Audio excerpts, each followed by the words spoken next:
Okay, hello. Hope everyone's doing well. Let me boost the mic a little bit more.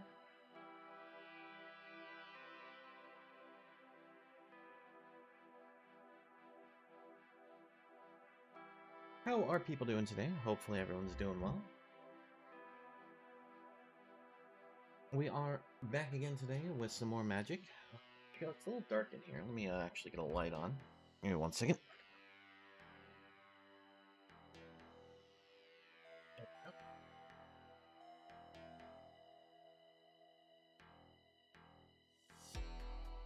Hope people are doing well and are enjoying their fine Thursday today, right? Yeah, Thursday today.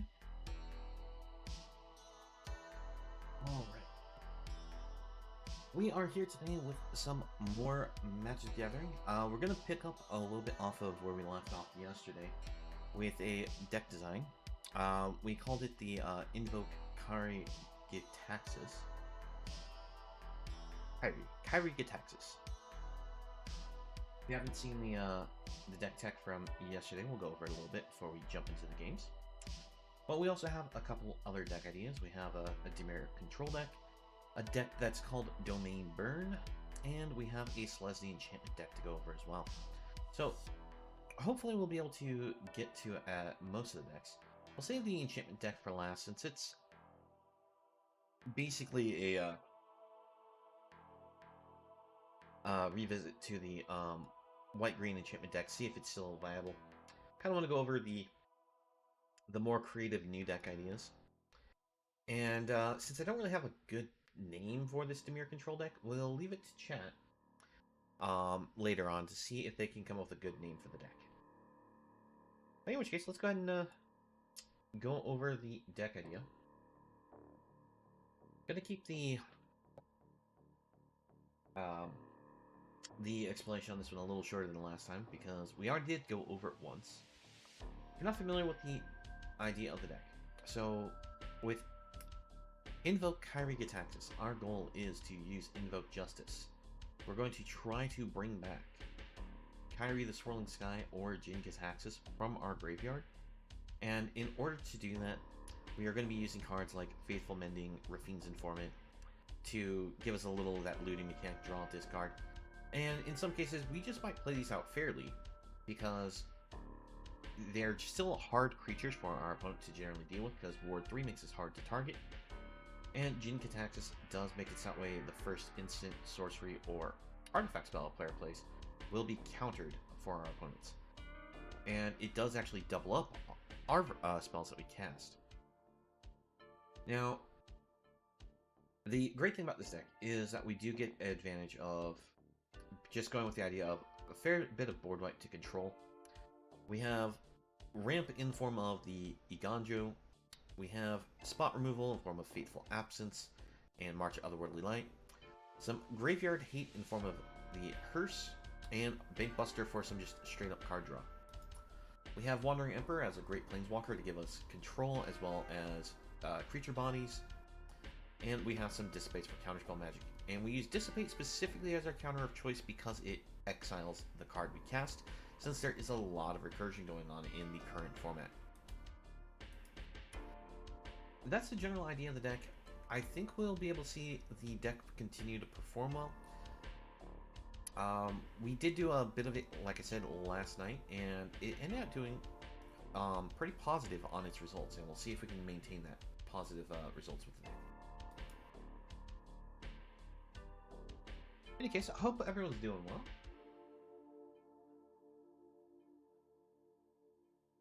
Jump right on into the games.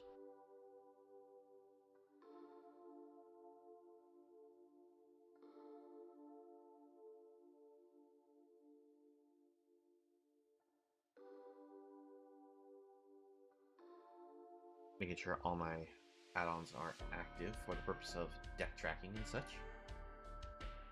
We should be good to track the results. Where we left off last time, we were 2-1 last night with the deck. But the problem with the deck is it does take some time to win games.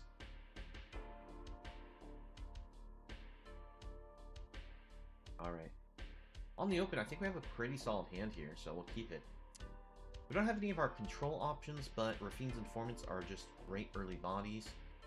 Restoration helps us with that ramp plan like we were talking about in the description. And the question is, does the opponent take the Hearse from us? Nope, they don't. I was going to say, if they take the Hearse from us, we can always potentially get it back from the graveyard with the Iganjo. Alright, there goes Wandering Emperor now. Opponent very heavy on their discard. We're going to put the Hearse to the board, because we know that they use Duress. So there's less chance of them being able to interact with it.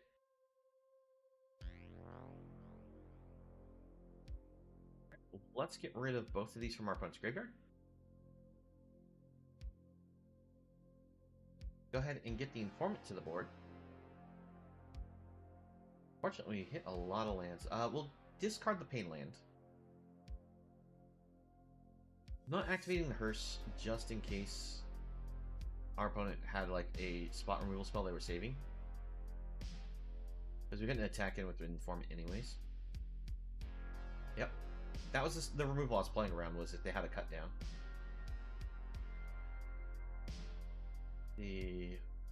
From our graveyard, we will go ahead and actually remove these two. Let's go for our Informant. A lot of land we found. We'll continue to pass.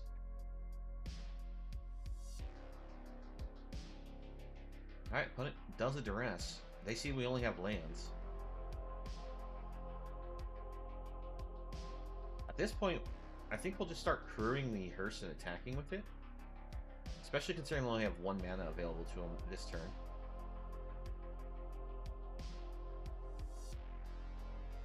Crew it up. Send it in. Go for the Informant. We'll discard the land.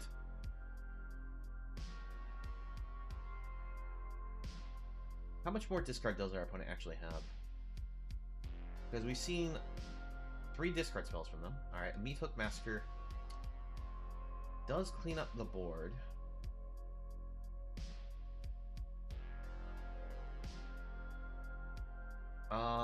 Let's actually go for Emperor. I know this is a main phase play, which isn't normally advised, but going for the idea that we just attack in, I'd rather get the Emperor to the board now, so that way I can swing in the Hearse.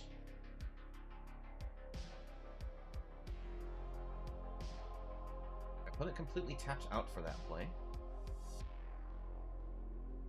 Go for the Informant before we play the land. Wow, that is some serious floodage that we've had. How many lands have we discarded? 1, 2, 3 lands. So, gone through 9 lands out of the deck.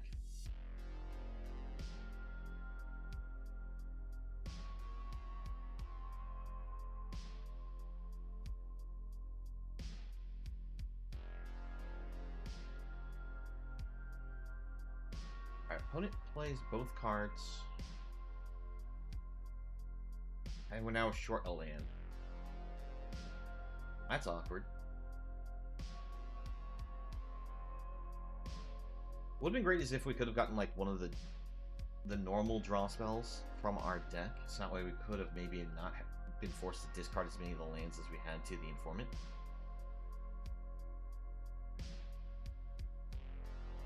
And they're going to pilfer it away. And I just realized when I kept my lands, I did make a mistake. I didn't keep 4 white sources.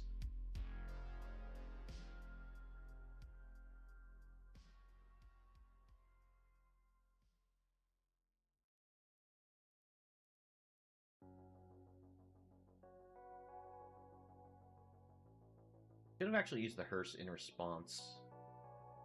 Eaten the cards out of our graveyard.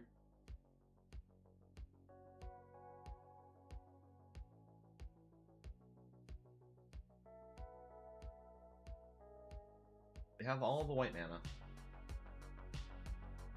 I didn't crew up to block Glutton because I feel like they were provoking us with a removal spell. But at this point I have to block.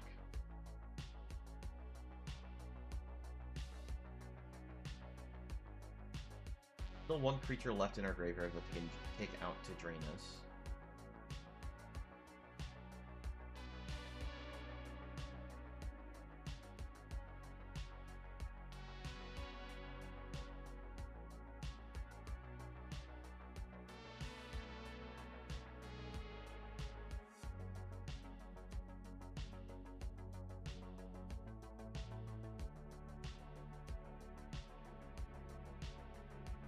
Go for the crew.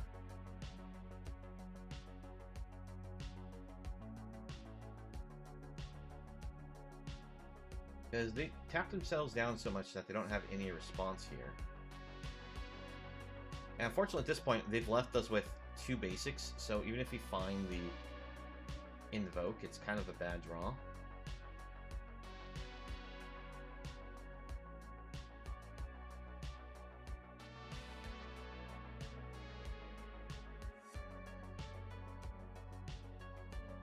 We're rid of Trespasser from their graveyard.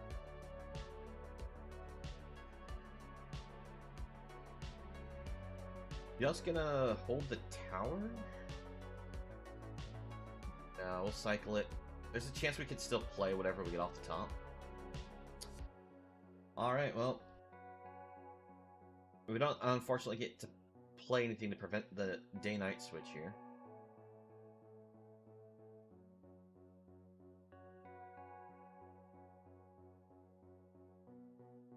Soldier's probably going to mean that we lose this one, because if we get a draw spell and we play it, we'll just lose a bunch of life to Shouldered.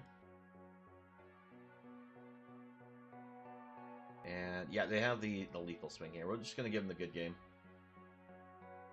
Because even if I block something, we still just take lethal here. And say we did survive at like 1 or 2 life, we draw and lose on our draw step.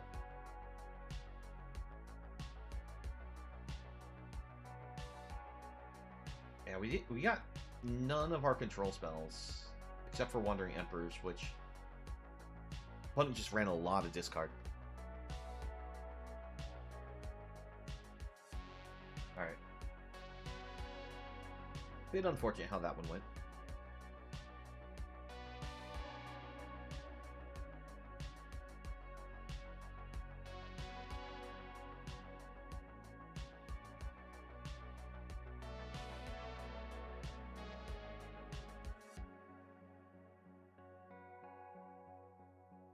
Start off with a fairly good set of cards here. A little low on the mana, but we have Bankbuster and Faithful Mending to help us dig to it.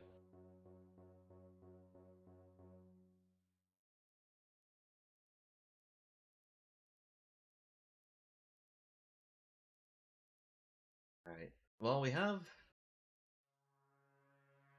the Invoke. But surprising no one, we are against black again. Black is such a popular color for the start of this.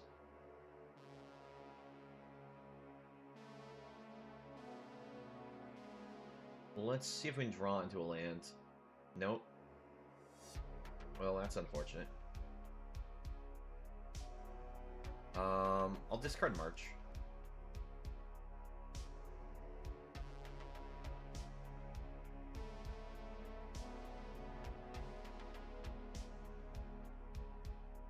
The fact that we got paired against black and immediately they drop down the thing that eats away our graveyard. Just unfortunate.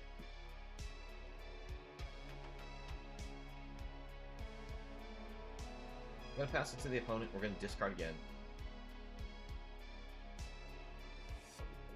Put the Mending in the graveyard.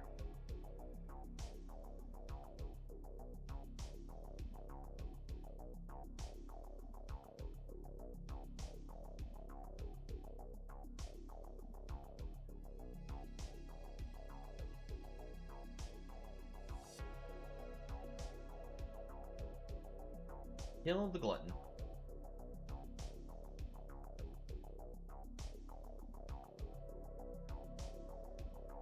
Discard Gitaxias.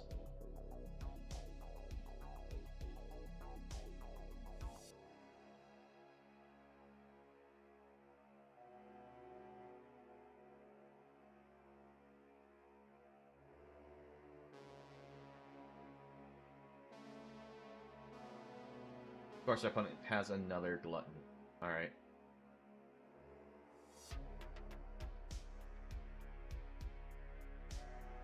Land, Restoration, get ourselves a Plains. Not going to discard to the Restoration here, since we had nothing to bring back with it.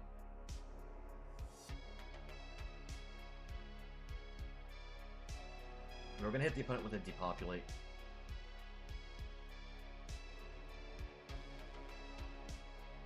Well, another Glutton to the board doesn't really do much for our opponent. It would have been probably better for them if they'd held on to that.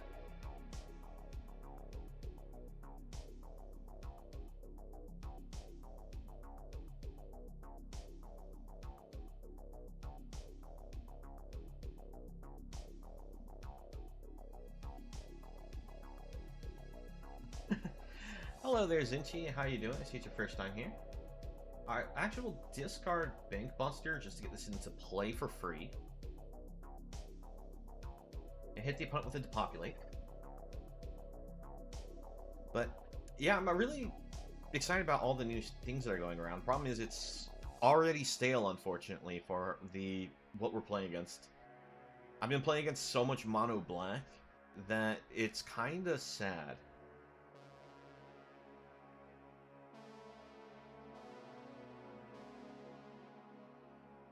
Unfortunately, the opponent does mill a Sheoldred. Luckily, we have a Fateful Absence to handle it.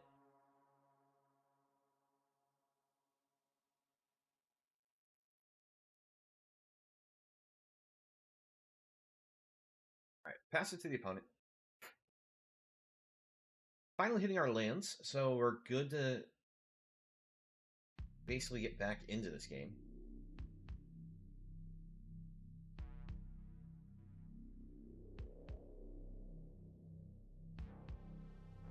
Sheoldred for our opponent.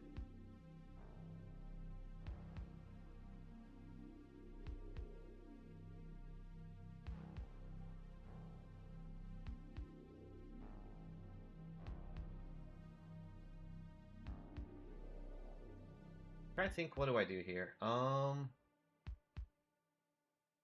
take the 2.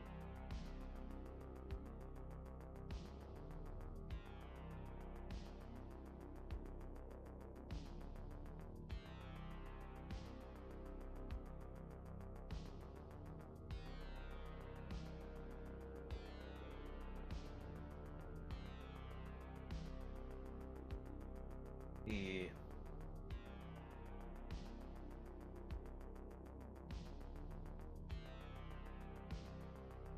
kill Sheoldred.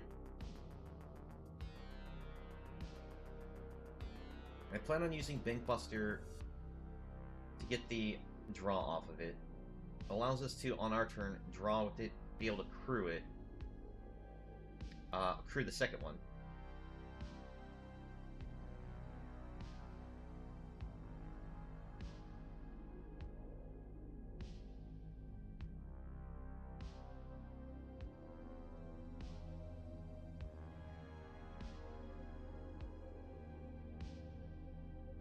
So, crew.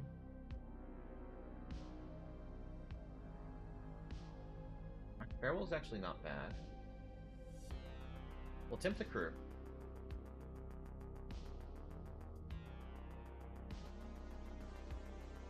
Attempt to get rid of Sorin.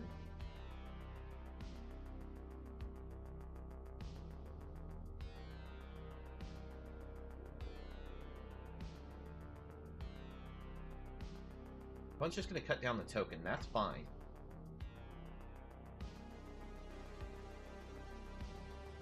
And pass it back. I know we have the Invoke Justice and we're planning on trying to revive something, but we don't have our main targets. So I think what we end up doing is we're gonna have Farewell, get rid of the board and graveyard. Gonna have to flash in Emperor and use it for the minus to get rid of the token.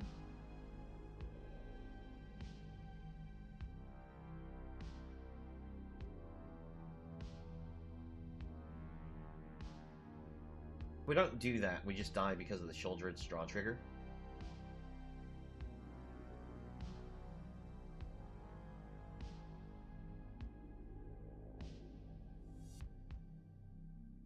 So, Farewell. Get rid of all creatures, enchantments, and graveyards. That way they can't possibly revive it. And we'll go for the -2. We'll give up this Wandering Emperor.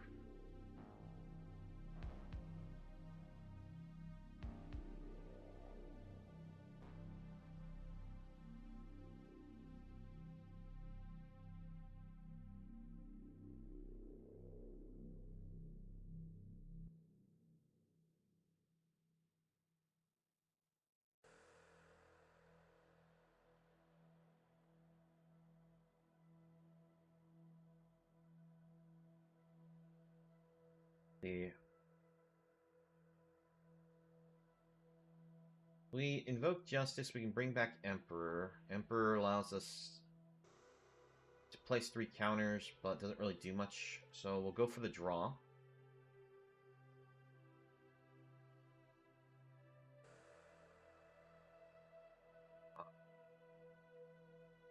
Go for a Depopulate.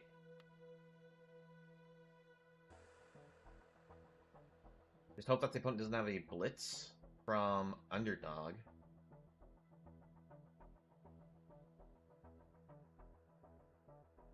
Invoke Despair kills us regardless. Alright. The only way I could have survived that would have been to flash in Wandering Emperor, let it die to it, and we'd also have to, you know, create the 1/1 token, or the 2/2 token. We'd still lose 2 life, they attack in, and we still die, so... unfortunate. I really would like to stop playing against Mono Black. It's a strong deck, but it's I like to see a little more creativity. We have a new set, we have a bunch of new cards. Why can't we play with the new cards? Or at least do something interesting with the old cards that haven't had much love yet.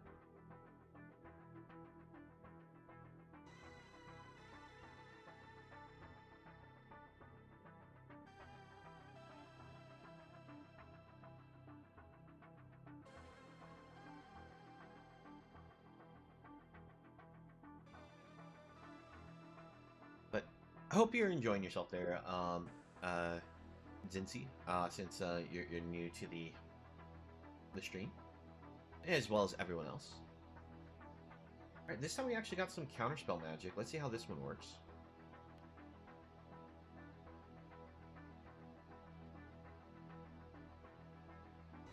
A little color flexibility is nice.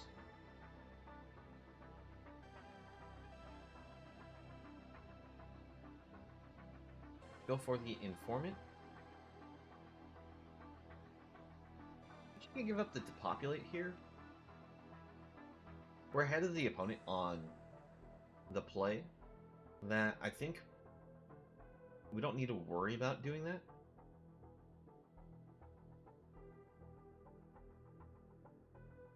Go for the Restoration. I know I'd like to be able to, like, hold up the Dissipates, but this gives us, like, ramp. And opponent fires off a Fateful Absence right away.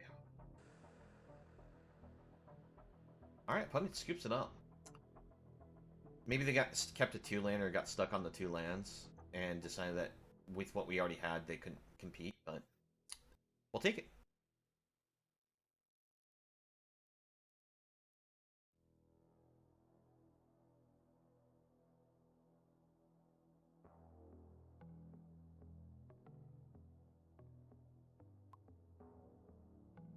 My music not playing anymore? What happened to it?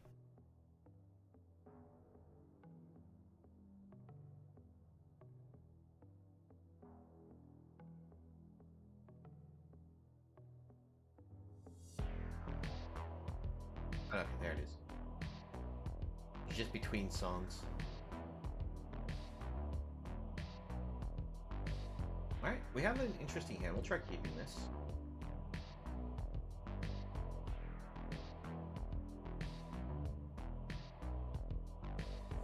Start with the planes. Go for the wastes next, just in case we draw something that's one of our counter spells. So that way we could potentially play it on turn 3 with the beach.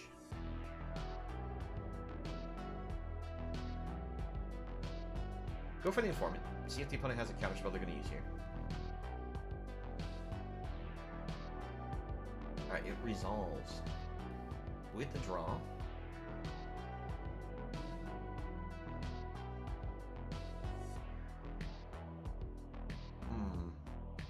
I think I'll give it the farewell, considering what our opponent's colors are in.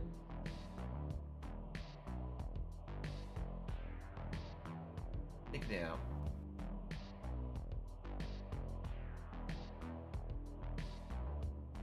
You know, we're about reviving Kairi-Gitaxias, so let's actually discard Jin.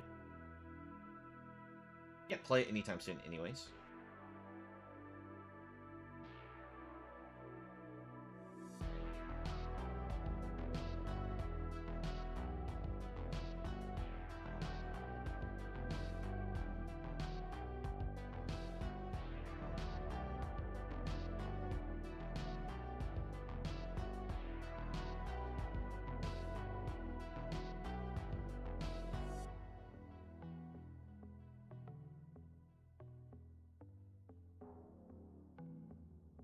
Alright, another tower for our opponent.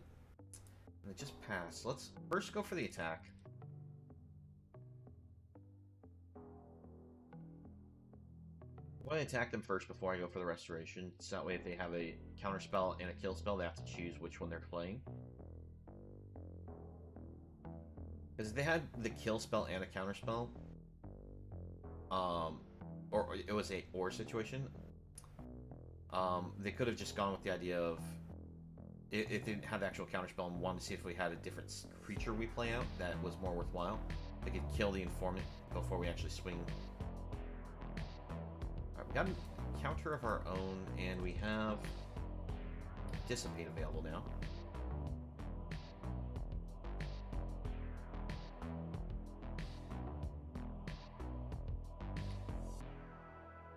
Kind of glad I kept the farewell, because it will allow us to potentially just get rid of the wedding announcement.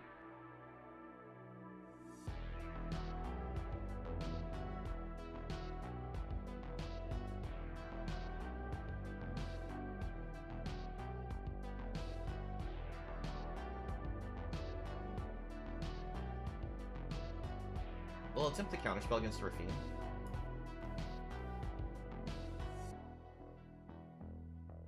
Even if we hit one of their counterspells to protect the Rafine, it's a worthwhile exchange of cards. But they decide to let it go, and they bring out Denick.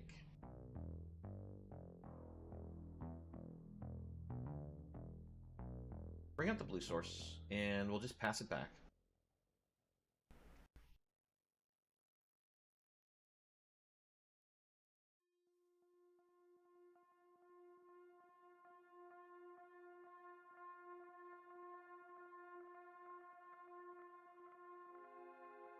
My opponent's not willing to trade in Denick.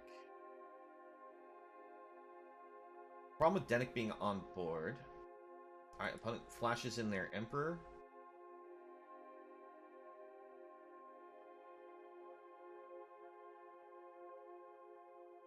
We plan on just sweeping the board. But we still don't mind the idea of putting our Emperor to the board.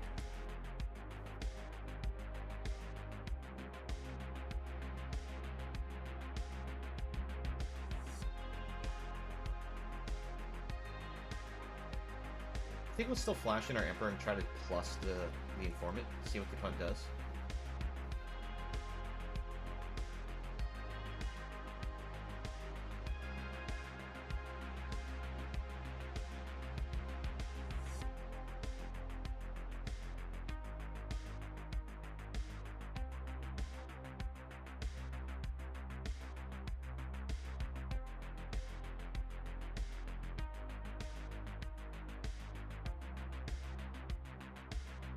Alright, opponent's gonna march our creature.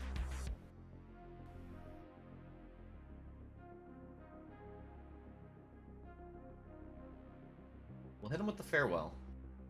Get rid of the board, leave the graveyards alone.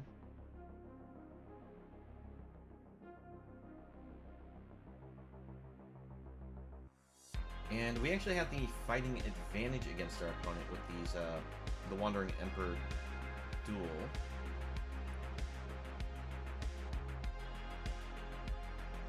Go for the Informant first.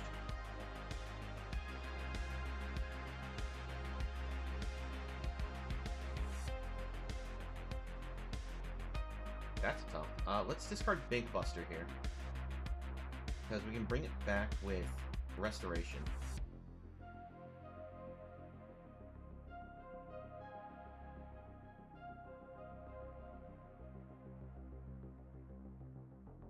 Go for the plus. And we swing for the Emperor.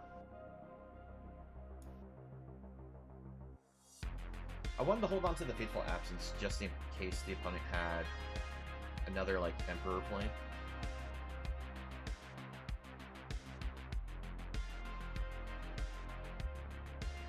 Alright. We'll destroy their Emperor. Now, this is actually bad timing for me. I should have put the pause on their upkeep. The reason why I say I should have put the pause on their upkeep and done it then is because they didn't have any way to activate it now. And that way they would have had to have tapped the 2 mana during their turn to get the draw. Yeah, because then they would have been able to do Meat Hook 3 and have sacrificed the draw. So maybe they got the Meat Hook off the extra draw.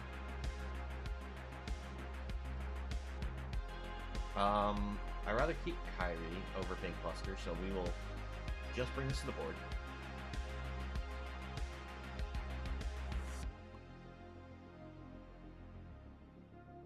And I'll go for a plus to the Kairi. I'm saving the down ticks just in case our opponent had a board wipe there. Because they can't target the Emperor with the board wipe unless it's a destroy literally all non-land permanents. Ooh, Invoke Justice. We like this.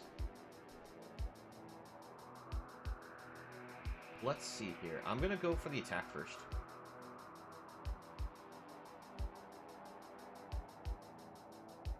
One, 2, 3, 4, 5. Alright, attempt the Invoke. Bring back Gitaxias.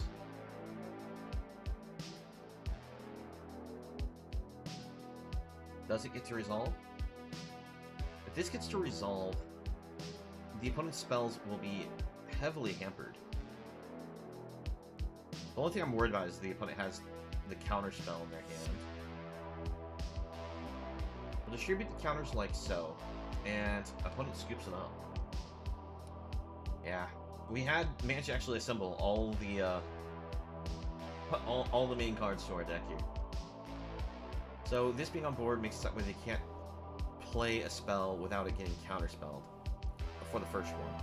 So it will take 2 removal spells just to either get rid of Gitaxias or sweep. And with Kairi on the board, if they do a sweep that's not an exile, we can get Invoke Justice back from my graveyard, bring Kairi back to the board, and just keep the pressure. Alright, it was nice seeing that we got to assemble the board like that.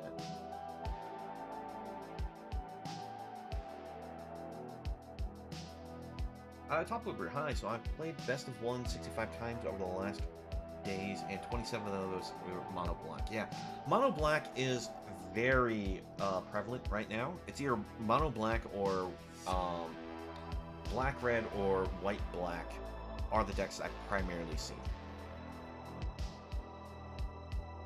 and that's for standard specifically. Now, that's just because mono black, or just black in general, is adding a lot of really good control spells, a lot of really good Reanimator. They have a lot of good aggressive draw cards. So I understand why black is so popular right now in the standard format. And that's one of the reasons why I'm actually running the hearse in the main board, is because I want to be able to eat up the their creatures because of just how much they're going with. Yeah, I mean, it's one of those things. The meta will shift. Eventually, mono black won't be the main contender. There'll be someone who finds the answer to mono black, but it's going to definitely be, for a while, mono black is going to be really strong. Like, I actually don't think mono black's going to get dethroned from one of the most played decks for a while. But we'll try to see how well we can grind against it. Well, this seems like a keepable hand. We got the ability to eat graveyards, we got counterspell magic, we got sweeper.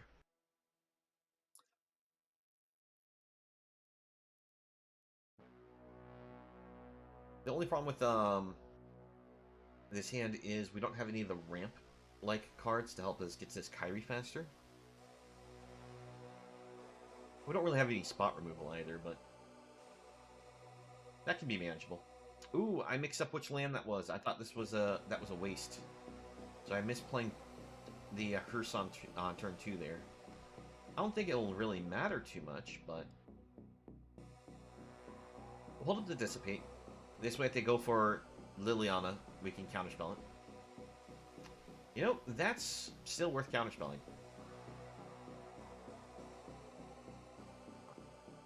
We'll go ahead and put the hearse to the board. We can draw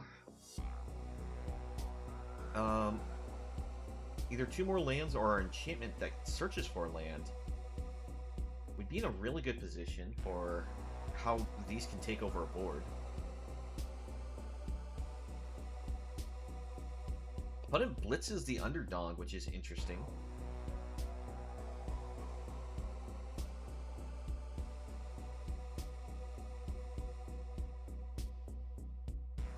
Alright, we'll eat that out of their graveyard.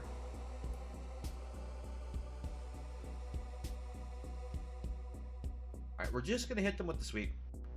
We can't afford to keep taking the damage, especially considering they can blitz more underdogs at us.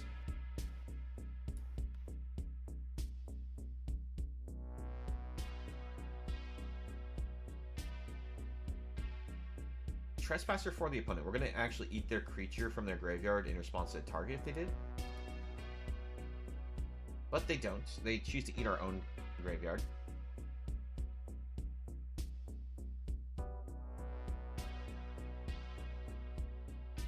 Go for Kairi. Kairi's going to be good for us because it's just a huge body, and it has that Ward 3, so it's going to be hard for the opponent to target remove it, potentially.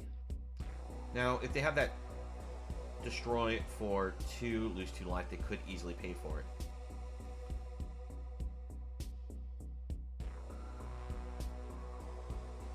Alright, opponent's got Liliana of the Veil, of course, so they just target us, make us sacrifice.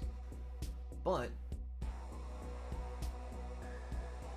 with this play, we'll choose the mill.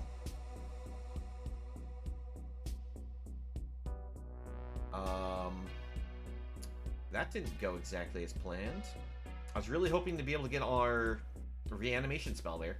Especially considering we had both Jin and Kairi in graveyard.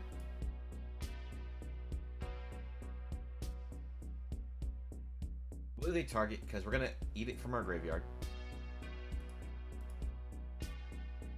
Eat Jin, eat a land.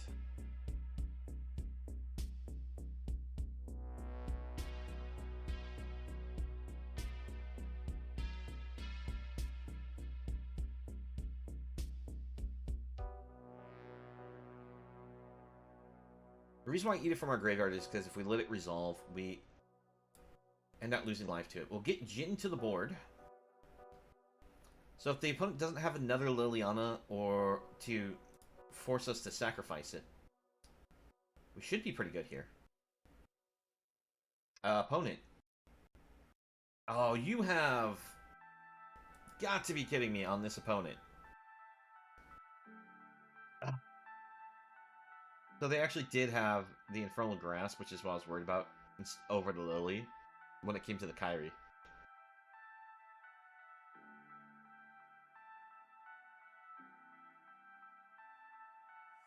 Okay, our graveyard. Eat this, eat this.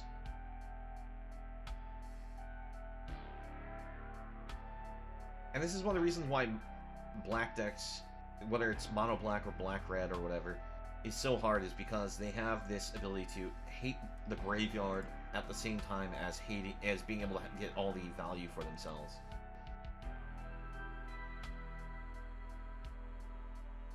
Another Trespasser. Oh well, I mean, it's good that they brought it to the board now, but at the same time it's not, because we don't have anything to recur now. Because they ate our whole graveyard. But we can at least depopulate, clear the board. If we hit the restoration here, of course, Punch's going to play Meat Hook. Alright. Board's gone. Any creature we bring to the board, the opponent can just use Lily to make a sacrifice. Did I? I did make that mistake. The top deck of the opponent.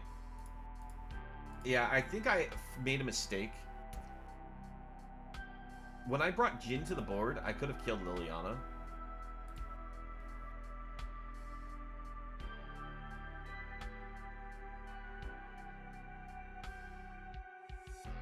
But, yeah, no, it's so hard to play against Mono Black right now.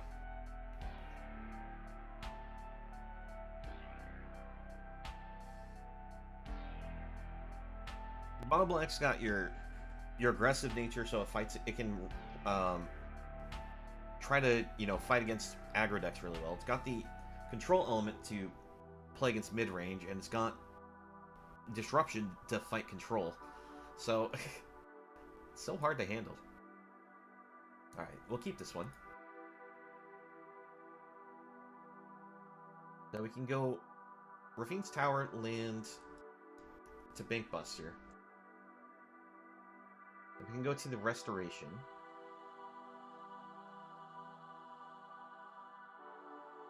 We're against blue.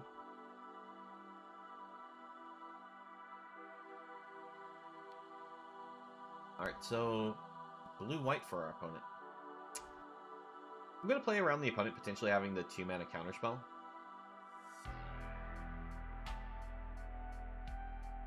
We'll just get the extra card draw from Bankbuster here. Pass it back.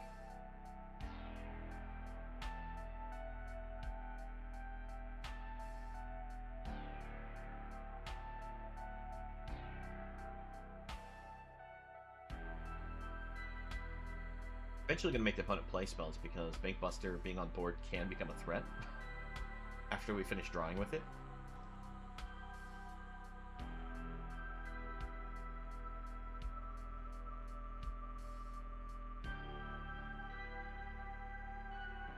But I think our plan next turn is go land, play Restoration, pass it to the opponent. Because I wanted the 2 mana to be able to play against the 2 mana tax counterspell.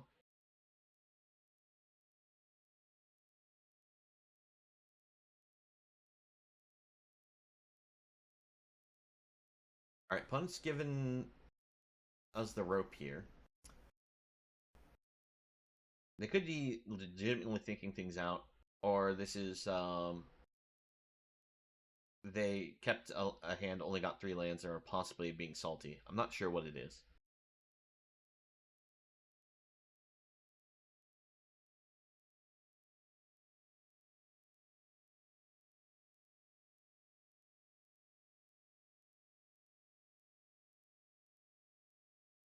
I mean, it's kind of interesting how it's like we come across something that's not mono black, and we end up just seeing them scoop against us before we even have the chance to resolve it much. Let's go for Faithful Mending. Discard. And discard.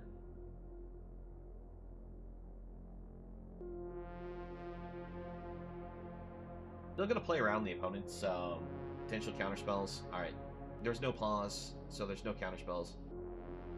Means I was being slightly over paranoid here. Opponent's got a combat research. I realize what deck they are now. They are a white-blue pump deck that's all about Illuminator Virtuoso and other just flying creatures or evasive creatures. You know, things that can't be blocked.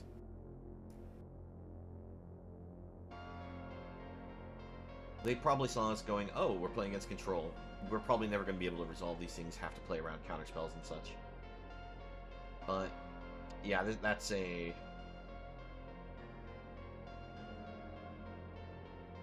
Opponent's giving us the rope.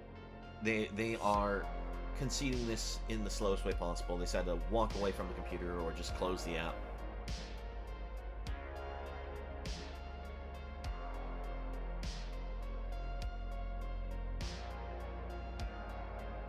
I mean, there is always a small chance that they end up having some disconnection issues. We've had that before. But there they go.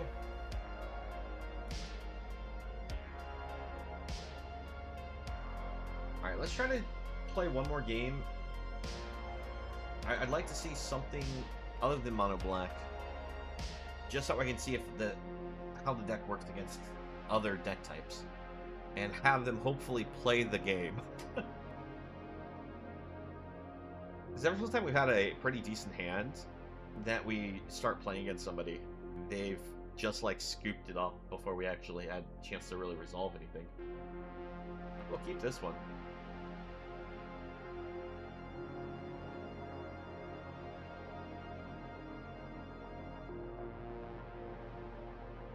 Alright, got the land down. Unfortunately, more black.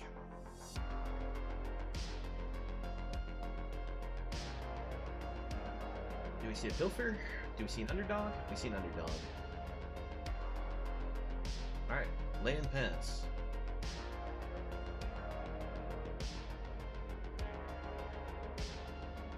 Trespasser for our opponent.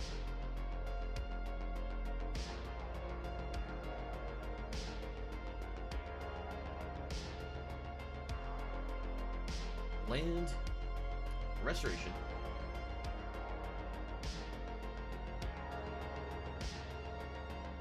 Get our ramp on next turn by discarding the lands and getting it straight to the battlefield.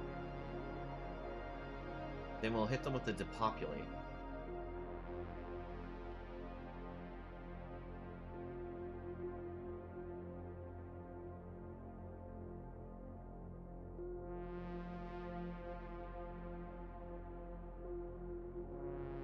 If they'd like play with Shouldered, that'd be great for us. But I think it's in their best interest just to stick with the aggressive creatures they already have on the board.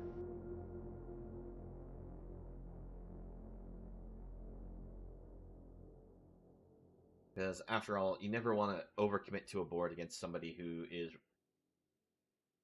Hello? Deck? Game? Oh no. My game's crashing out here. Let me... reopen it.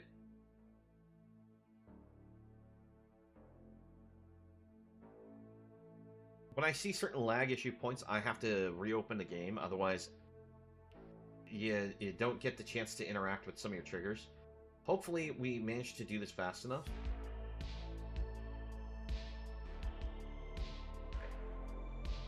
Discard.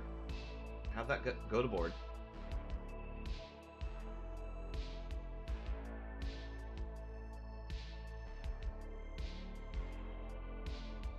Get him with the depopulate.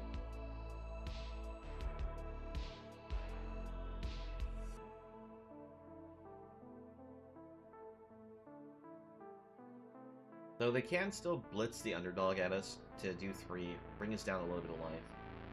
Next turn we'll have this transformed.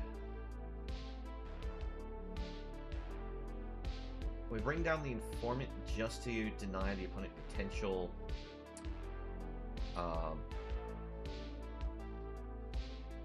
Lily interactions to make us just sacrifice it.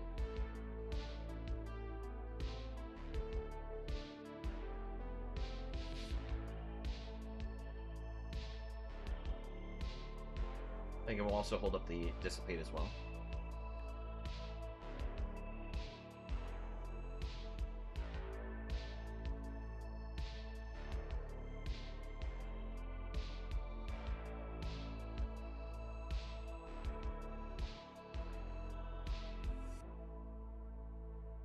Okay. Inform it to the board. I'll discard... Probably better off discarding Mending.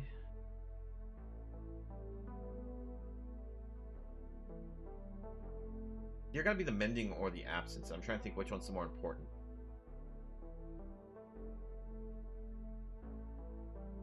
Because Mending's got life gain tied to it, which is why I kind of want to keep it. But I think it's best for us to discard Mending. My opponent's got a removal spell. It's going to be the Cut Down. Will it Cut Down Resolve? Discard Mending. Pass it to the opponent. They blitz the creature. That's fine. We don't bother interacting with it. We just give it a block. They lose life. We'll get a 1/1 token. Counterspell?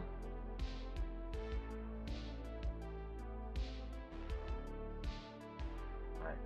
I was worried that the opponent was going to punish me with a Lily play right after that, but thankfully that's not the case.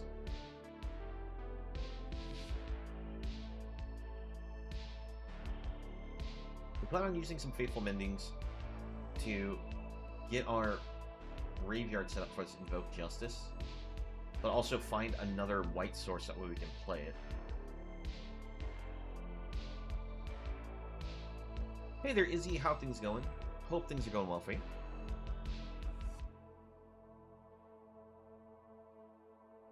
But it goes for Meat Hook. Let's see if we can just find the counterspell. Nope, not the case. Get rid of Depopulates. Give up the Fateful Absence. Let the board go.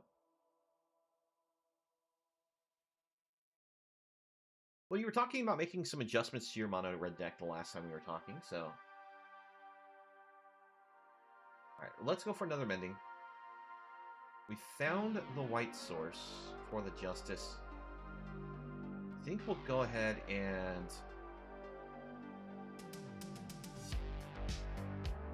discard here. I know we could have just played it outright. But this way we get it to the board, we get the 4 counters on it. If they kill it, we get back to Justice.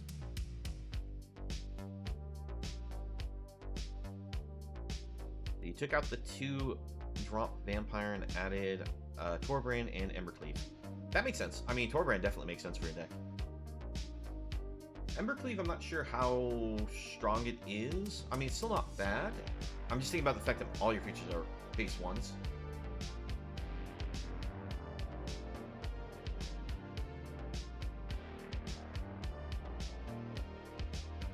We'll send to the face.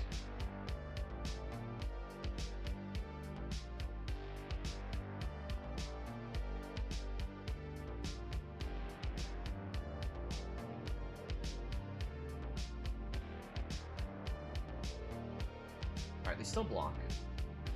We lose a point.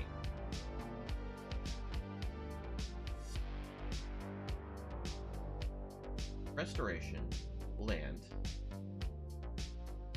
King's Informant.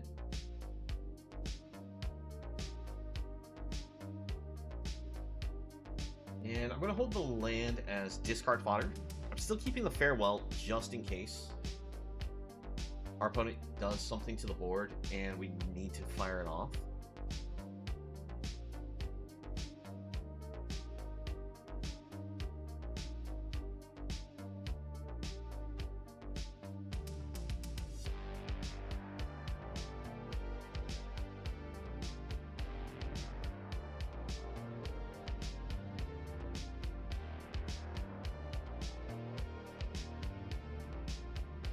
Our opponent cuts down the Informant. I brought it down just to help us get a chump block against a Blitz from our opponent.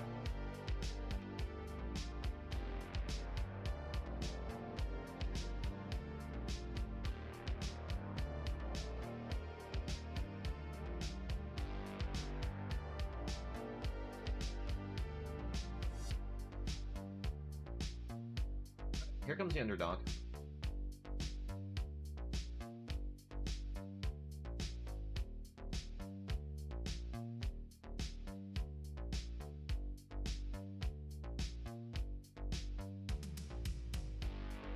Actually, I'm going to discard Farewell because I don't feel like I need it now.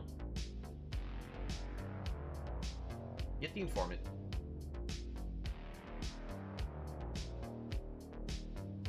Discard the extra lands. Let's see, 1, 2, 3. Discard the Kairi.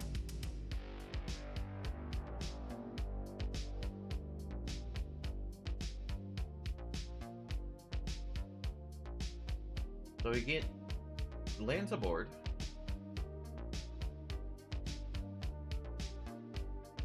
We can now counterspell and use Wandering Emperor.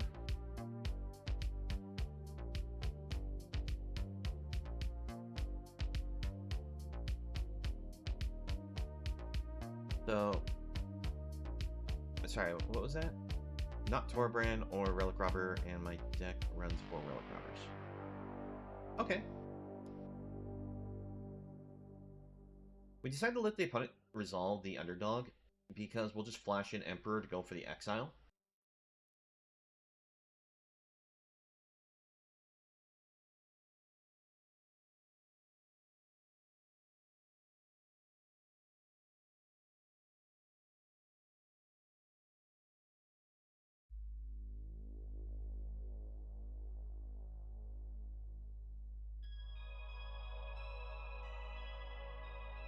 Flash it in. Exile. Bankbuster.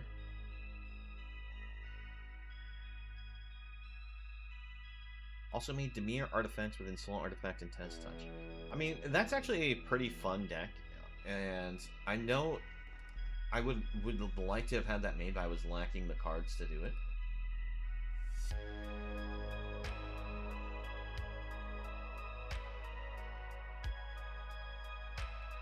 Put a counter here. Probably actually should have put that counter on Informant. But we'll just pass. Probably actually also should have brought out Bankbuster, but I figure we might want to play Mending. I don't think the opponent can get through our Dissipate with any critical spells.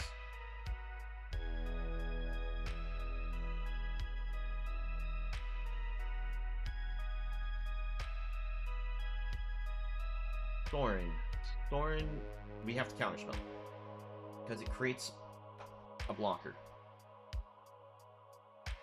Yep, and that's a good game. I can't give them the GGs because we had to reload in the middle of the fight. So we actually got to take out Mono Black here.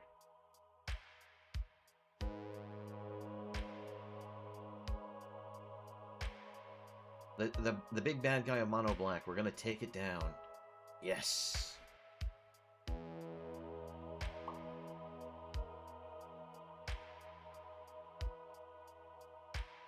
Block here. But it goes for the Desperation attack to see if we do no block, because it could just cut down their creature to get the lethal. We send the whole team, and there they go.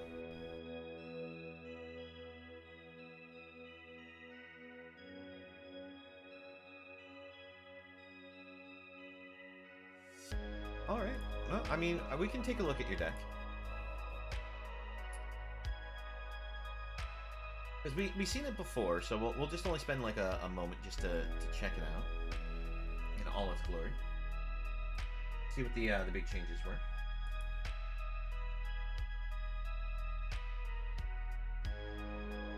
Let's see. Oh, you posted the artifact deck. Oh, okay. So, yeah, so if you're interested in Izzy's deck here, this is their blue-black artifact deck. And it's for the historic format from how it looks. Might actually be...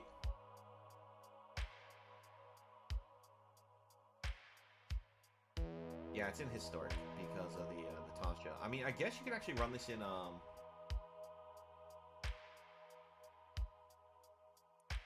If you didn't have the Tasha in here, you could actually just run this deck idea in the Explorer format.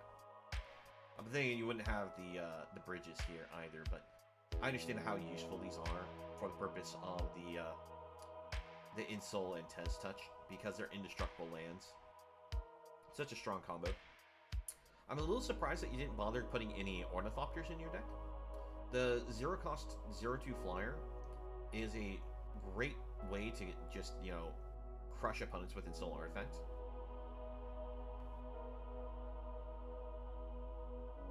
Yeah, no, the bridges indeed are a good card.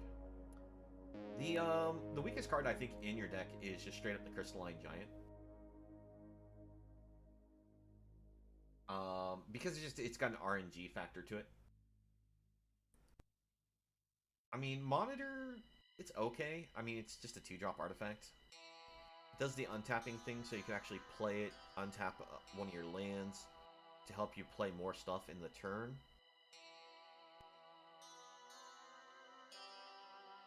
It also allows you to attack, play it, and then just have a large blocker potentially as well. So it's got multi-use. I'm not gonna say it's bad.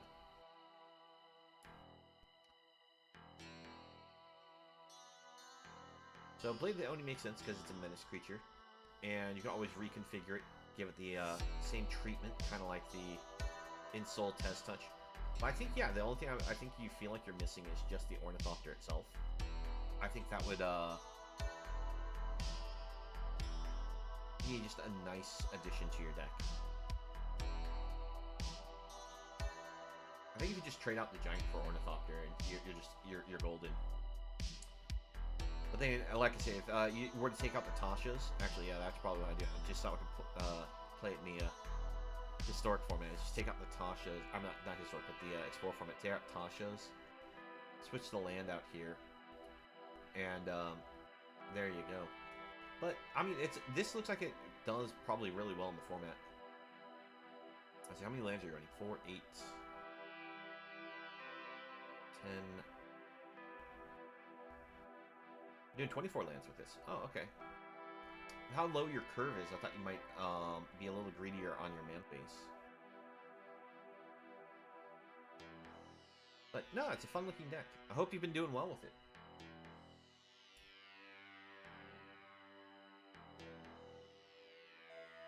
Oh, you don't have the Ornithopter? Oh, okay. Yeah, I know you have to, you know, budget like where all your crafts go. And it isn't uncommon. Because I've been running out of my uncommon crafts too. I've only down to 7 uncommons left. Now, when it comes to common cards, I have 340 of those. Can't burn those fast enough. But we'll go ahead and switch up the deck idea. If you just miss it, this was the deck idea we were using. This is the Invoke Kairi-Gitaxias deck. Unfortunately, against Mono Black, it has some trouble because just Mono Black default has answers to dealing with control decks with the hand disruption. And since they do have a recursion factor, unless we get the hearse, it's hard to handle them in that sense. So it was cool once when we actually managed to get off the combos, but when we played the deck, it seemed like if people saw that we were a control deck, after we controlled them to a certain point, they scooped, so we sometimes didn't get to see the combo happen. But I think it's a decent deck idea. I think this probably doesn't do that bad, because we did win against Mono Black a number of times. Probably need to maybe up the number of March of Otherworldly Lights in the deck, just to give us more exile-based removal over the Fateful Absences. But that's just building to your preference at that point. But, yeah, that was it. Alright, so here we go. We got a Dimir control deck idea that I wanted to try to show off. And give me one second while I update the... If anyone's got a good name for the deck, feel free to shout it out. I would be willing to try it out. Because I just simply have it as just Dimir control for the name. Because we are a control deck that has some recursion factor. And similar to mono black decks, we have a bit of reanimation, we have some early aggressive cards, we have the ability to hate on graveyards. So it's going to be interesting to see how this works. So with this, the goal of this deck is that we are actually trying to make use of Sheoldred in a lot of ways. Now, the only thing I'm not doing in this deck is forcing my opponent to draw, but we're doing a lot of heavy drawing for ourselves, so we get a lot of life back and sustain ourselves. Plus, it just being a 4/5 Death Touch body for the 4 mana, it's just so good. And if you haven't seen this in play, well, you probably haven't been playing a whole lot of the standard format, because this thing is everywhere. And it's very strong, so it makes sense why it is. The deck idea that we're going with, though, is that we're trying to just be a strong control deck with Hero's Downfall, March of Red Sorrows as some control options, but we have the blue for Rana's Vortex. This is a new spell. For 1 blue, you get to return target creature or planeswalker we don't control back to the owner's hand. If we manage to kick it for the extra 3, we put it on the bottom of their deck. This is particularly useful for removal because early game you can just bounce something or just, you know, spend only 1 blue, get rid of a token permanently. Or you can spend the 4 mana and put the card on the bottom of the deck, so it's kind of like exiling it. So if we deal with like an opponent's underdog, we don't give them the death trigger for the purpose of their blitz if they blitzed it. But not only that, we get to put it on the bottom of their deck so they can no longer just keep playing it back from their graveyard. The other cards that we are using, we have some Suspicious Stowaways in the deck. So that way we can get a nice unblocked draw ability. So if we hit the opponent while it's day, this will deal 1 point damage, we'll get a draw card, discard a card. If it's night, it'll be a 2/1, still be unblockable, but will give us just a straight draw, no discard. And that's just particularly useful for us, even if we have to discard, because we are running the Cruelty of Gix. Now, the first ability lets us look at our opponent's hand. We can take a creature or planeswalker, make them discard it. Most of the time, we probably won't even bother with that. Phase 2 on it, we can search our library for a card, add it to our hand, lose 3 life, and the third and last ability, which is most important, is that we can put target creature card from our graveyard onto the battlefield under our control. Let's see, what if you build Orzhov Hate with Sheoldred, the Phyrexian Core, or Meathook? Well, the thing is I know people have already made that kind of build also, so that's why I wasn't necessarily trying to do that. But we can experiment with that deck build another day. I mean, the new Phyrexian is kind of like a Soul Warden, where creatures enter the battlefield, you gain life, but only for your side, of course. But it also has the useful function of when your creatures die, you make your opponent lose life. The drawback to this card is it's legendary, so you can only have 1 in play. So it's not as easy to just take advantage of, but we'll see about maybe trying to do that one day. To continue with the deck idea, we have some Invoke Despairs, strong removal, great card draw. We have some Katose's the Silent Spider in the deck to make it so that way we can hate on our opponent's graveyard, but also steal all copies of a card, so we don't have to deal with it anymore. But yeah, no, we could use the Mirror Box to take away that issue, but if like I said, we'll see what we can do with the deck idea later, because I don't know all the cards I'd want to try to mix to take advantage of the death triggers. I mean, if we even need to, it could just be a straight up Mirror Box deck, because I was planning on maybe using that Phyrexian once when we also went and used that one zombie legendary as well, because I figured that would be a great way to take advantage of those cards. I haven't developed the deck idea yet, but it's something I actually have been putting away in the back of my head, and we'll try to visit that once when I have more craft cards, because like I said, I don't have a whole lot of the set unlocked yet. and I need to get the craft cards. Basically, I need to draft more, so that way I can afford to do it. And we'll probably do some more drafting this weekend. In which case, as I said, Kitose allows us to hit on graveyards. And for a strong revival target, I went with Toxtril in the deck. It feels like Toxtril is one of those cards that was amazing as a recursion target, but hasn't been able to see much play in the last meta. And I'm curious to see how well it can work in this one. Because of the end of turn, we put a -1/-1 counter on each creature we don't control. And if a creature with a -1/-1, I'm sorry, we don't give them -1/-1 counters, we give them slime counters. But each slime counters on a creature gives a -1/-1 while Toxtril's on the board. And if a creature with a slime counter while Toxtril's on the board dies, we get 1/1 slugs. Well, creatures we don't control with slime counters specifically. The way that this is helpful for us, because it allows us to hate on token decks, it also allows us to hate on mono black a little bit, because if they go for like a blitzed underdog on their side, if we let the underdog survive the combat because we have enough health, end of turn it triggers that before they must sacrifice it, Toxtril gets to resolve first to put the slime counter, so we'll get a 1/1 out of it. So we have a lot of interesting control options.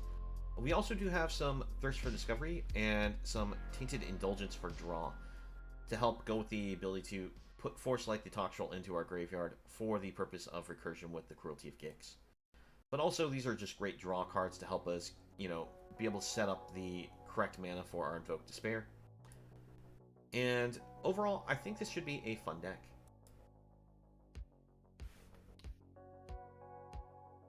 If you can come up with a good name for the deck, feel free to shout it out, and I'll see about that's what we might name it when we eventually might try to create a video for YouTube with this, if we can get to perform well.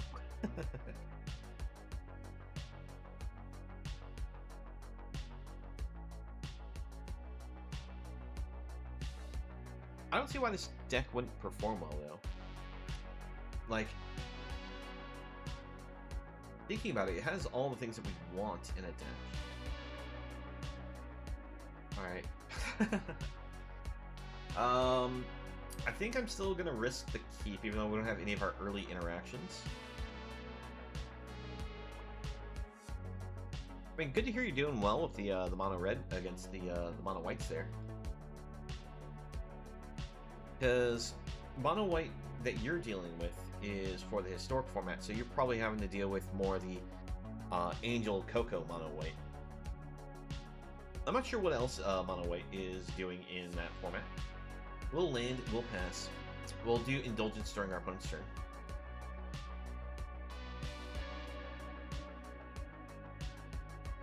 Where's your counterspell, opponent?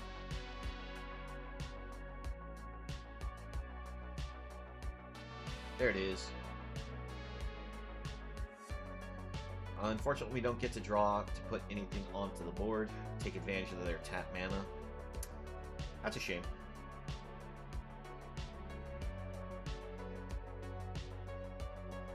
Meant to put the black source down, I accidentally grabbed the blue. Let's get thirsty here.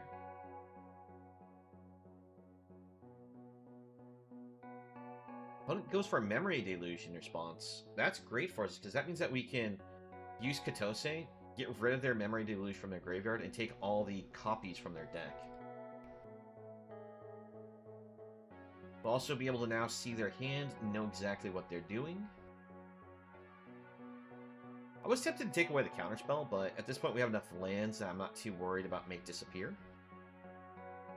Alright, so we still get the exile on all their cards, and it looks like we're in a bit of a mirror match. So, Hullbreaker Horror, Leyline Binding, Farewell, lots of Emperors. Okay, so this is Super Friends. We aren't in a mirror, but it's definitely Super Friends. Okay.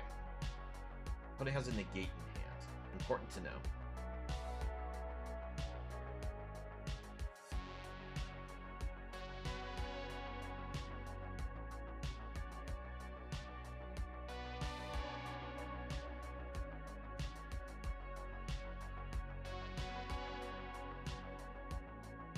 Land to board.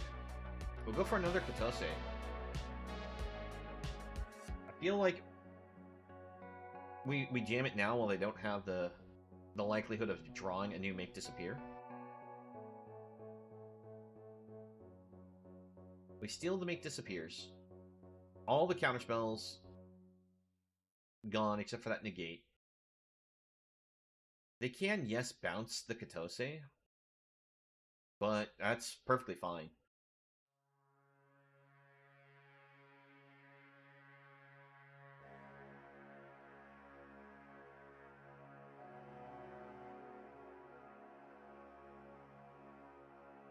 Hooray for the free wins because your opponent's AFK. Yeah, Relic Robber tokens definitely destroy opponents pretty quickly.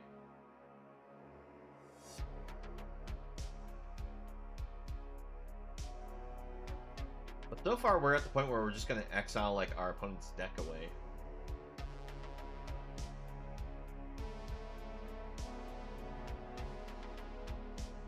Oh no, they have the Essence Scatter!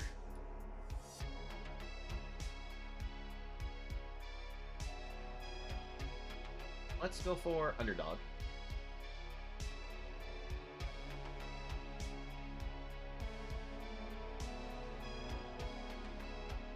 They cut it down.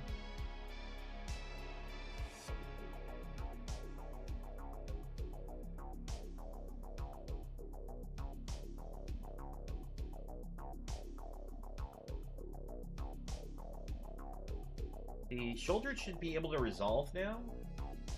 Unless they literally just top deck something.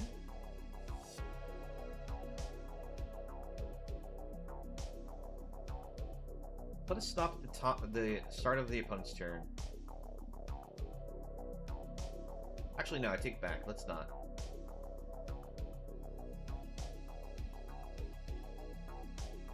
Alright, they go for the land. I'm trying to see if they might go for the Talk Drill or not.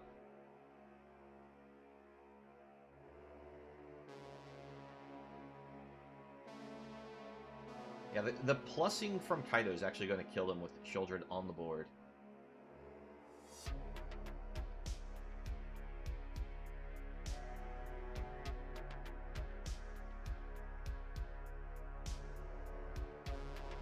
Go for a Trespasser. Let's see. Imagine someone's playing green-white, and they have Anointed Procession and Parallel Lives. And you hit them with a Relic Robber. Wow, yeah, that would be terrible. You just have to hope that they don't have a way to pump all those tokens and make use of them. Let's go ahead and just exile the cut down. Pass it to the opponent.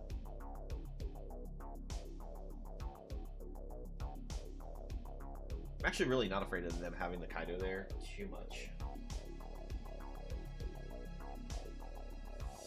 Go for the Emperor.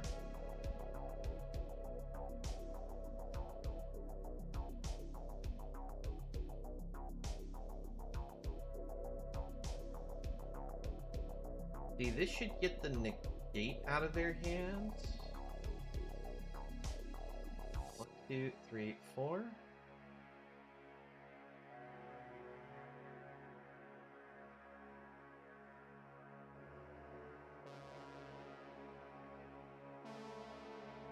Alright, we got the negate.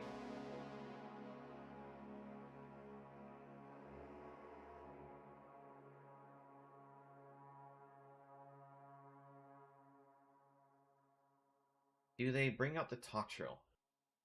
That's still the question. They'll only have 1 mana available to them after they bring Talk Drill to the board. It will shrink our cards. But we can use Rana Vortex, get rid of it. Oh, they're going to Farewell. That's rude.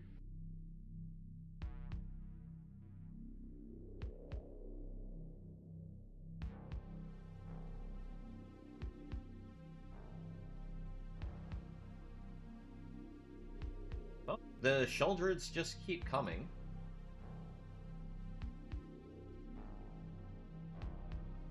And we haven't actually attacked our opponent once. This is all just drain from Children.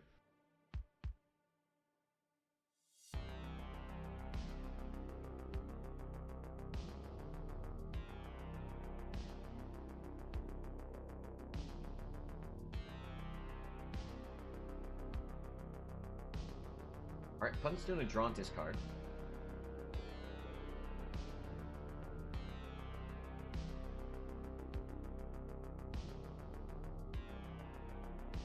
Alright, there's the Toxtril. Do you have the negate?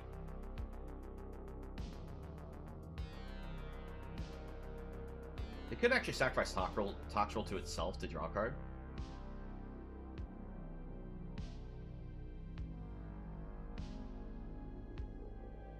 One, two, three, four. No. 5, 6, 7, 8.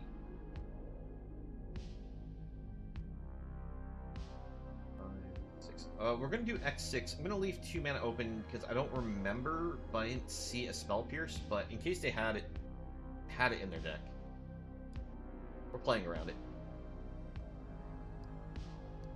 Ooh, nice to hear, nice to hear. Good luck getting your platinum.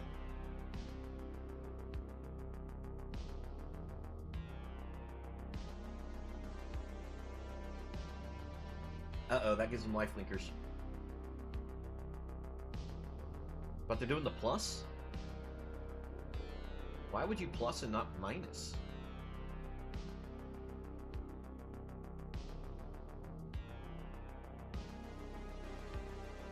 The sheer number of lands we've drawn here. Alright, so the opponent only has the ability to draw one more turn.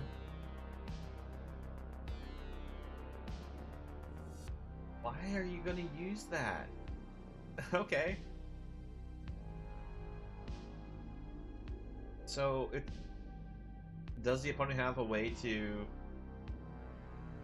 That'll get you blue or black creatures. I know exactly what it gets you. Let's activate this. Cycle this. Alright.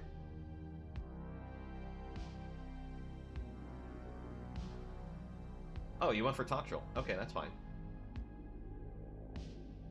That's also fine. Because we put Shoulder to the board and they lose. They have no way to stop this unless they literally drew a destroy spell. But this also works as well. So, here we go. Invoke Despair. They don't have an enchantment sacrifice, so they lose. Shoulder was just the thing to beat the opponent, because they just drew themselves to death. You had an idea for a new card. Oh, like your card designs that you like to do there, Izzy?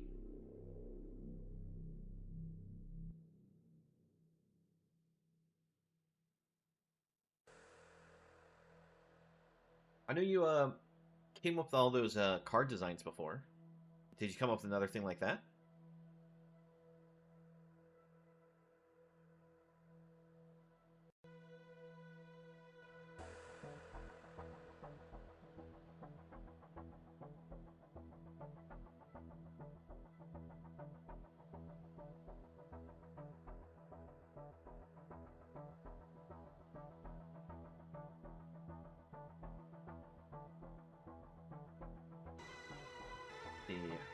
How are we doing on the win-loss ratio of this?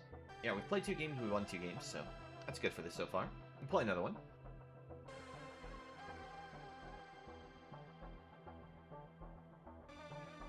Just starting up the next game while I wait for your card idea. Imagine a card that's like 4 mana and says, double the tokens that target player controls. They take damage equal to the number of tokens they have.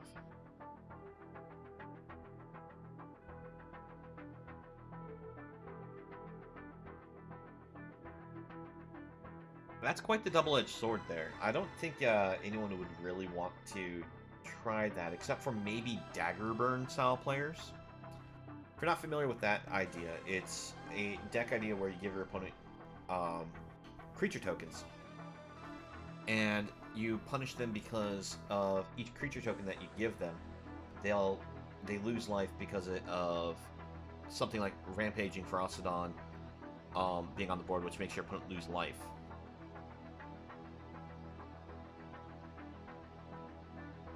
So, I mean, I guess you could make it playable. It'd be very hard, though. Alright. I think this is a hand we mull. We'll keep this one.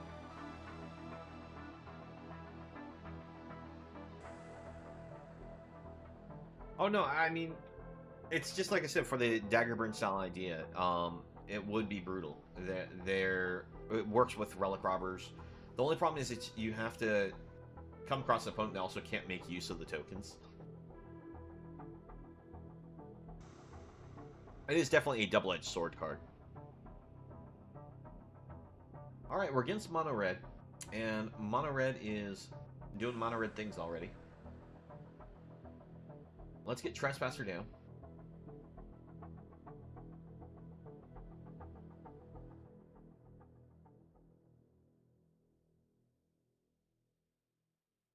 Alright, they Lightning Strike, give up a card. Give up Hammerhand. Okay. The Kumano. 1, 2, 3.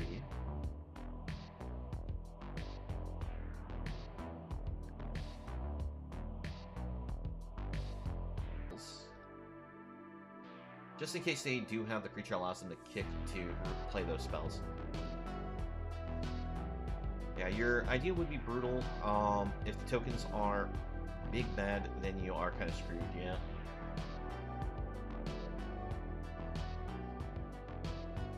We'll take the hit. Probably should have blocked that in all honesty, but I'm gonna be honest, I'm just gonna be greedy here. Alright, we'll discard the land. Where do you put the counter with that Raiju? On the Raiju itself? These creatures happening. What do you mean?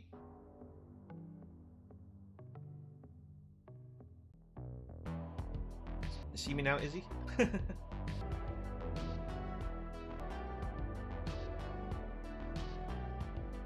Alright, hit the opponent with another Invoke Despair, make them sacrifice their Kumano that they just brought out. I'm gonna go land, spend 2, play an Underdog. With their opponent at 7 or 10 with Despair, that should... They can't pump it, so yeah, we win. Tanked. I'm not sure which way you'd really say it, Vanna. Somewhere around there.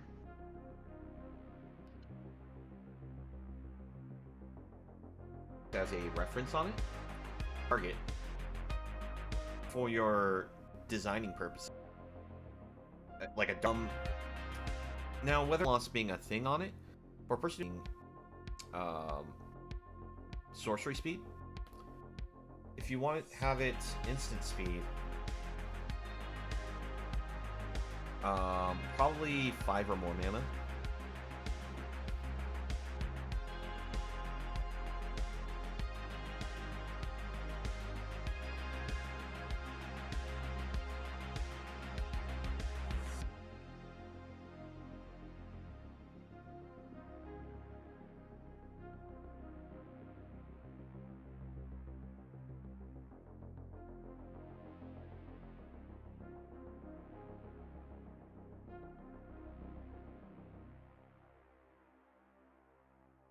Okay, well, we're on to the next game.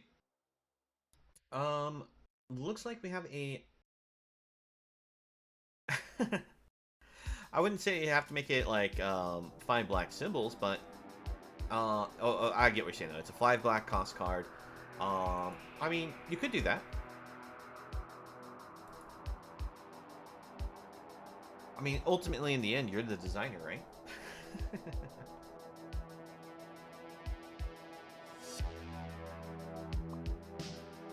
Let's see. I think we have a pretty good keep. We'll take it. The only drawback is we don't have a untapped source for Tainted Indulgence for turn 2.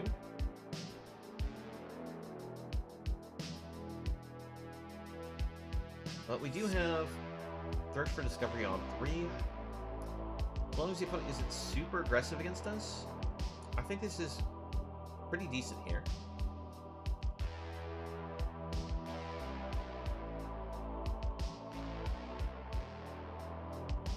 It's black right now, just because it's just such a good 2-drop. Whether using it aggressively or defensively, it just... So I don't think it necessarily need to be red. I'm just thinking color pie-wise. Normally, get the draw discard before we play anything, so we can see what we're working with. Pass Hearse, unfortunately. The Hearse out there so early. Werewolf right now. I'm gonna save it. Kairi is nice. Gonna be greedy, discard the land here. Blitz. I know that they can eat this out of our graveyard with the Hearse, but I'm using this just to get rid of the Emperor. Because it was either I play the underdog as a 2-drop, and they can just plus onto their underdog, and we wouldn't be able to, you know, fight it anyways.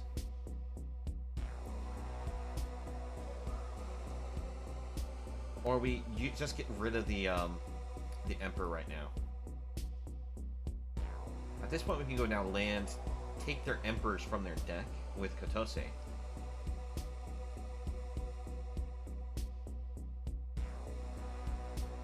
I'm wondering what the blue is in their deck. It could just be white-black, and they're just using this because it's a cycle land.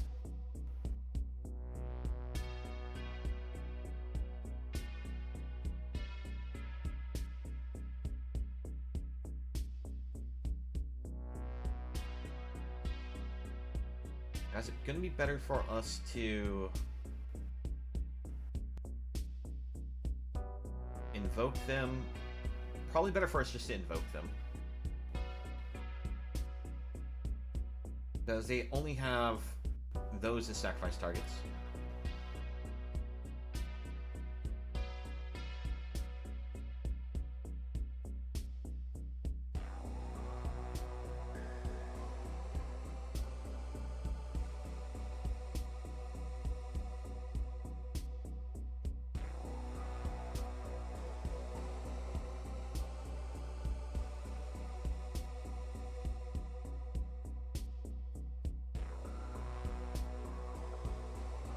One of the things that they can actually do is they could actually blitz this and use this as the swing to do more damage, but ultimately it's better for them to probably save that for eating cards from graveyard. Because if we go for the Kotose, eat their graveyard of a card, they can just activate this in response to deny it.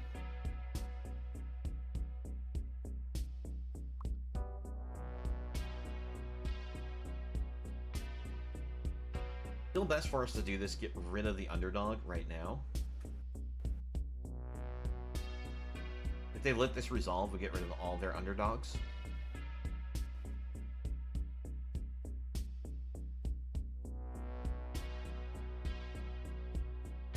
Yeah, they're going to activate the Hearse.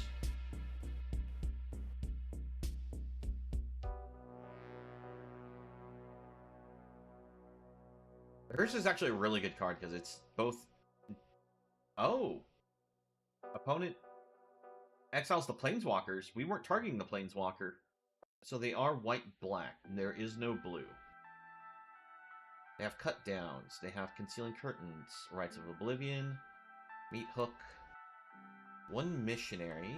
2 Lilianas. 4 Wedding Announcements. 2 Paragons. Okay. Got a pretty good idea of what they do now. They're kind of an issue, though. Okay.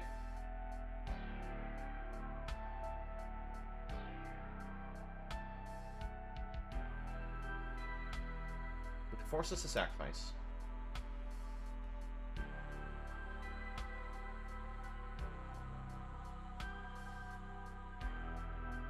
We use Invoke, we get rid of both of these, but I might want to save the Invoke before getting rid of the enchantment.